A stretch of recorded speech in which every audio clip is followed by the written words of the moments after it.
Hi, everybody. Nice to see you. Thanks for joining us today.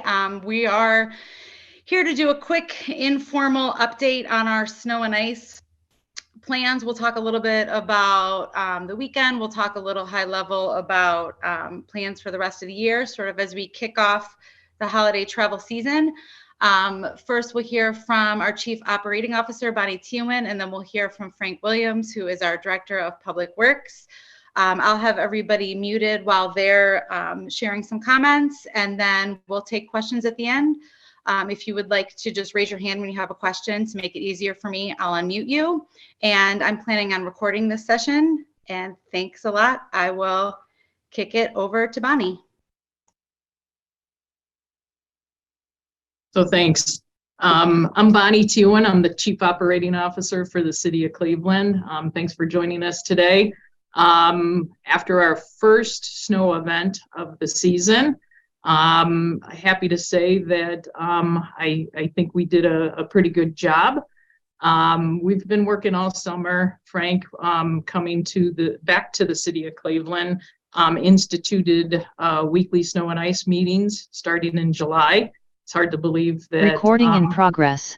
It's hard to believe that in July we were talking about snow and ice, but as he'll verify, it comes very quickly when you're, when a snow event comes. From a high level perspective, part of the preparation was the preparation for equipment. The preparation of installing our new route optimization, which we're not quite ready and utilizing quite yet to its full capabilities, and then also getting our drivers on board and trained and up to speed. So kudos to our team. I think they did a good job. If you were watching the weather like I was watching the weather, you could see that the east side was hit significantly harder than the west side. I was over at the west side, or on the east side this morning, and happy to report that our mains and primary streets were all dry pavement, and our residential streets, all of them were plowed. There was some snow covered still on them, but I think everything was passable. So. Great job to our team. Since I came to the city, I've been pleasantly surprised at the dedication that all of our drivers have for fighting the snow and ice season. So with Frank on board, keep in mind that Frank used to be here, but then he joined us in July. Frank Williams is our Director of Public Works, responsible for the snow and ice removal, and I'm going to pass it over to him for more details.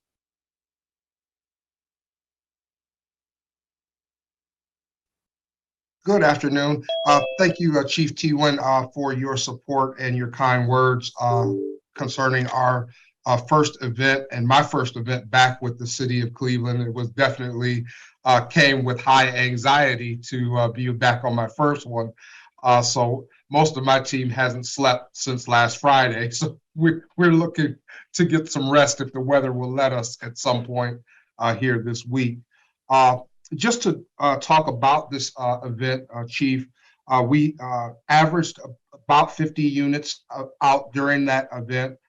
We were able to transition into the residential routes approximately 1 p.m. yesterday and worked throughout the day and throughout last night and through a little bit of this morning as well in our residential routes, plowing those out and salting them from curb to curb.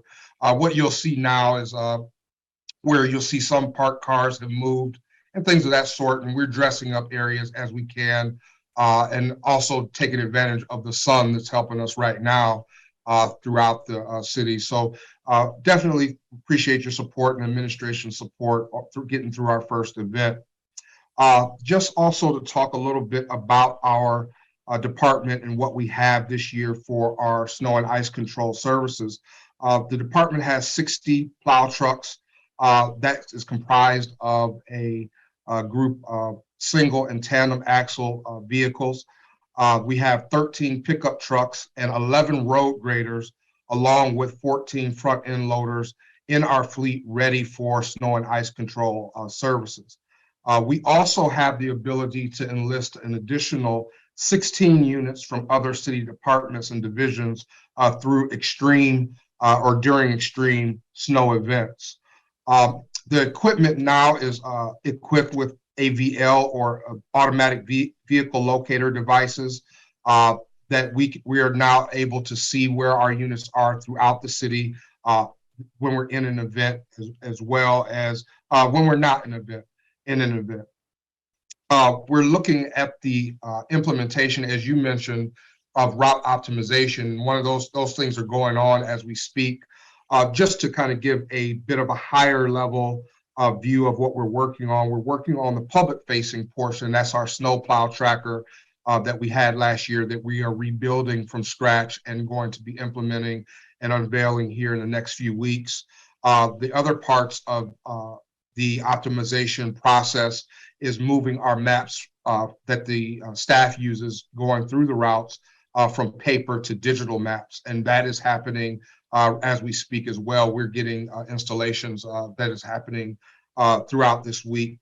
The next part of that will be the optimization of our residential routes. Our residential routes, making sure that they're balanced and we're able to get through those routes as efficiently as possible. And then we'll work on the optimization of the arterial or our main routes. So the route optimization process is one that will last throughout the season with different phases that will come online over the next few weeks, with the first one being the public-facing snow tracker that we are hoping that will be up and running for our next snow event. Also, this year we did a bit different with our staffing. The administration allowed us to add some additional staffing to our seasonal program, bringing our seasonal staffing up to a level to where we can have a full second shift. And that was a big help for us already yesterday in our event, where we were able to be staffed already when the event turned over and gave us our most snow. We were already staffed versus having to do a whole lot of calling in and bringing in early and that dynamic that happens when you're understaffed. So I do appreciate your help in getting us staffed. The only other thing I would mention is that the department has over 21,000 tons of salt available on hand, and over 20,000 gallons of liquid de-icers available to use for this season. We are really at the ready for these snow events, as they are coming in a little earlier than we had hoped. But we are able to, we have a staff that is very dynamic, and it's a way of moving between whether it be potholes or snow and ice control, or even what's going on right now is our LEAF program. Just a couple things I'd mention is motorists should, we as much as snow and ice control has a aesthetic component, we are focused on safety. Our goal for our snow and ice control program is to keep everyone safe and to keep the travel in public safe as possible as we try to keep the roads traversable. So we just want to make mention of just remembering that motorists should allow our plow drivers room to operate. And that consists of giving us at least 50 feet or more of clearance space to perform our work safely, both for our drivers to be safe, but also for our citizens to be safe. We look at it from a place that our drivers are always trying to be mindful of everything around them, so that all of our citizens remain safe and that we can provide the service and keep everyone as safe as possible. We also want to remind everyone to be prepared for the winter and prepare their vehicles for safe transportation, which means adequate fuel, heat, lick fluids, wiper blades being clean, windshields being clean of snow, and the clothing that we drive in and prepare for safe winter operations. Lastly, Chief, I would just mention that on-street parking should be considered when we are in an event. Utilizing off-street parking is very important. recognizing snow bans on those streets that have those, but also on those streets where parking is not available off-street. Parking as close as possible to the curb is very helpful to let our equipment get through those locations where it can be a little tight for equipment to get through. So during we're in an event, just because we weren't able to get through that particular roadway due to parked cars or whatever the case may be, we don't just abandon those roadways. We do check back each shift for opportunities or parked cars that have been moved so that we can service those roadways a little later. So with that being said, Chief, I'll either turn it back over to you or Marie for questions. Yeah, let's go ahead and use our time to take some questions. Please go ahead, Nick. Thank you so much. I hope you can hear me. I'm in the cafeteria downstairs right now, so there's some noise in the background. Would you be able to help people understand, like, help them set expectations for if you have a major snowfall, you know, from hour 0 looking ahead, at what point should we expect to see plows out? Are they going to do mains first, residential? How many hours will it take before everything is satisfactory? Because I think people may not always know what the expectations should be from the city. So I'm going to start with a high level, and Frank, I'll let you get into the details. But from a high level, one of the things that we're going to promote more is communications with our partners in a major event. When a major event comes, you know, we're going to know about it and we're going to start planning for it, whether it's RTA, communicating with RTA or our CDCs to help us with some of the on-street parking. Last year, that was a lesson that we learned. The more communication we have, the better off we are, working with our partners in preparation and helping them understand, you know, how they can help us perform our jobs better. And then, Frank, I'll let you get into the details as far as prioritizing the work that we do. Okay. So Nick, great question. What we do, we prioritize our roadways based on main, secondary, and then residential roadways. So 4 to 8 hours after the snowfall is over, we can be expected to be in our residentials. Now, keep it in mind that every event is different, but we really are hoping to be in our residentials within 4 to 8 hours after the snowfall ends. But that's just a very loose goal. We beat that goal yesterday, and our goal is to be as efficient as possible right after we get through with the mains and secondaries to be in the residential routes plowing. Sometimes we may have to plow them all the way out first and then salt them, but how we approach them is just based on the event and what the weather actually brings us.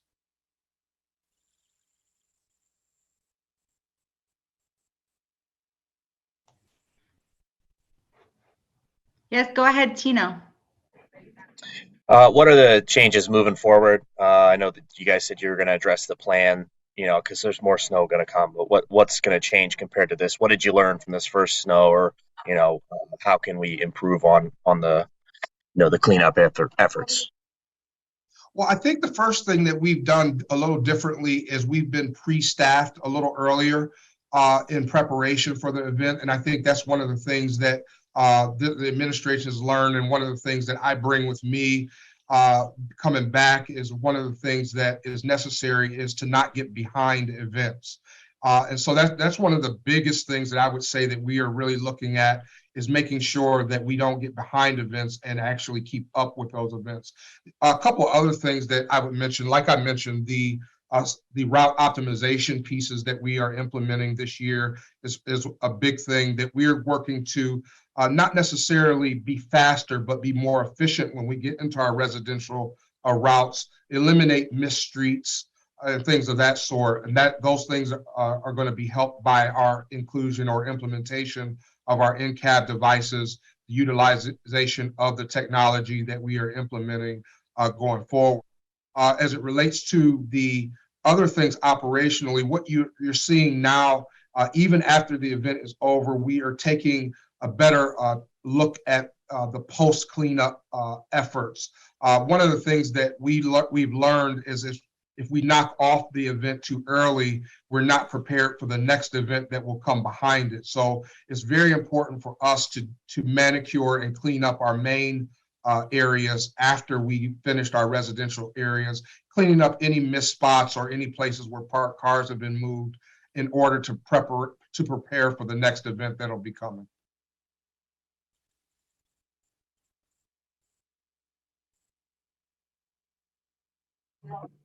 I'll just go ahead. I know you said staffing was good enough to have a second shift, but are you at the levels where you'd want to be for the rest of the winter, or are you guys still hiring, looking to add more people to help? Right now, we actually have met our quota as it relates to hiring, but they're still working through the system. There's the background checks and things like that that have to be done before they become active. But we have about 18 drivers that are in the system that hopefully will be out soon to fulfill our shifts. But we are currently doing pretty good in that area.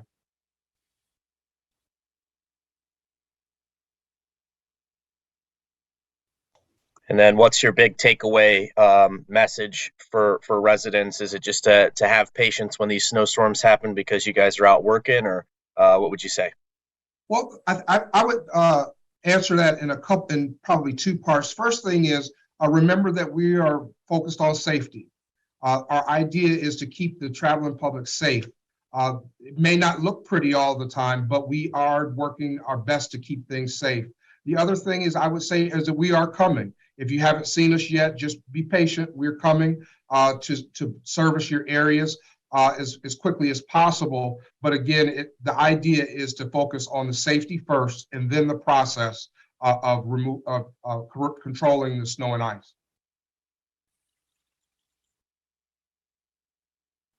And then the public-facing snow tracker, you say you hope to have that up for the next round of snow that we're going to get. What is that exactly going to do? Is it just going to let people know where the plows are and when they're maybe coming to their neighborhood next, or what's the thought?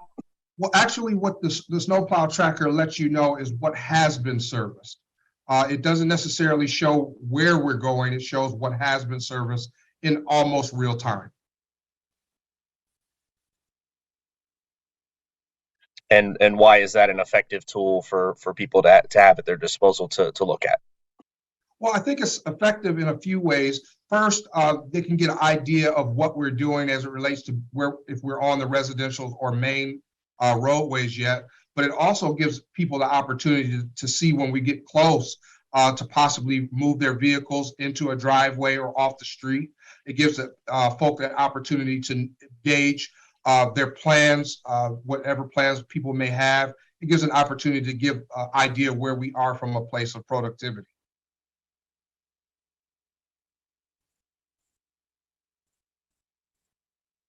Any message in closing? I think we're all out of questions. No, you can't be out of questions, Tino. I'm good. So I would you know, kind of in closing that you know, snow and icy season is upon us. You know, team definitely takes pride in what they do, and we're always looking for ways for improvement. And Frank is here to, you know, to facilitate those changes. To the public, you know, I would remind everybody in a snow event, you know, making sure that, you know, we're cleaning we're making an effort to clean the roadways. The property owners are responsible for cleaning the sidewalks. Please check on your neighbors, especially the elderly neighbors, to make sure that you know, they have access and if they need anything. But I'm sure we'll be talking to you guys throughout the, you know, the winter activities.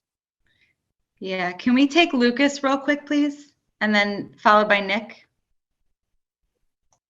Thank you. Once this new route optimization system is implemented, how much of a difference will this make in terms of time it takes to reach those residential roads? When we talk about route optimization, it really you have to be careful in thinking of it from just a place of speed. Efficiency doesn't necessarily mean speed. One of the things that we look at from the optimization perspective is the ability to better get through the routes in a more efficient way without missing streets, without missing roadways and things of that sort. So there is no way to gauge yet without a baseline of how much faster we will get, but we definitely know we will get more efficient. But the optimization process is one that gets better at each event. Each event gives us more information to plug back into the system. But keep in mind that every event is different. A 10-inch snow versus a 4-inch snow will always equate into a different time frame. So route optimization probably shouldn't be looked at as much as from a place of speed as it is efficiency. I'll add to that when we have, the multiple shifts, having the technology in the cab, it will help minimize any overlapping. Each driver will know from one shift to the next what was done. If we move new drivers over into new areas, they'll be able to use their tablets to assist them on what the routes are so that they don't have to memorize them or, be new to the system. So it gives us more flexibility from a management perspective to help the drivers with optimizing their time on the routes. Absolutely. Thank you, Chief. Go ahead, Nick. Thank you. Largely answered my question. Just very briefly, though, does this mean that the drivers will have like a tablet in the car that has their route on it? Are they going to be using anything paper still?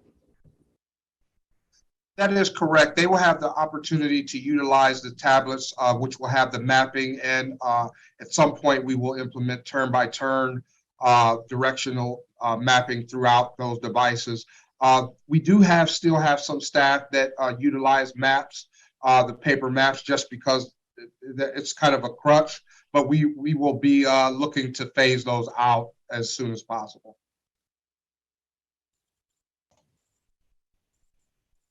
Great. Lucas, did you have another question?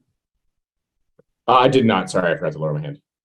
Okay. Well, listen, I want to thank everybody on the call today. Also, just for your awareness, tomorrow morning at 10 a.m., AAA, along with folks from Hopkins, ODOT, and TSA, will be doing a holiday travel briefing at the airport. Again, that's at 10 a.m. If anyone doesn't have the advisory, I'd be happy to pass that along to you. I also have a 2-page document with some winter safety tips that I can send out to the group after this call. Things from home safety, travel safety, safety for your pets, etc., along with instructions to sign up for Code Red, which we use as a real-time system for safety alerts in our city. So I'll pass that along to everybody on the call as well. And thanks a lot for joining us today. Thank you. Thanks. Take it easy. Happy Thanksgiving. Same to you now. Take care.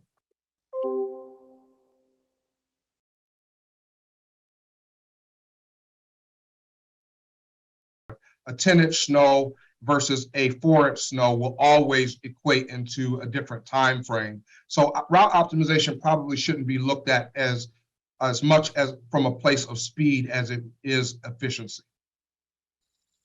I'll add to that when we have, the multiple shifts, having the technology in the cab, it will help minimize any overlapping. Each driver will know from one shift to the next what was done. If we move new drivers over into new areas, they'll be able to use their tablets to assist them on what the routes are so that they don't have to memorize them or, be new to the system. So it gives us more flexibility from a management perspective to help the drivers with optimizing their time on the routes. Absolutely. Thank you, Chief. Go ahead, Nick. Thank you. Largely answered my question. Just very briefly, though, does this mean that the drivers will have like a tablet in the car that has their route on it? Are they going to be using anything paper still? That is correct. They will have the opportunity to utilize the tablets, which will have the mapping, and at some point we will implement turn-by-turn directional mapping throughout those devices. We still have some staff that utilize maps, the paper maps, just because it's kind of a crutch, but we will be looking to phase those out as soon as possible.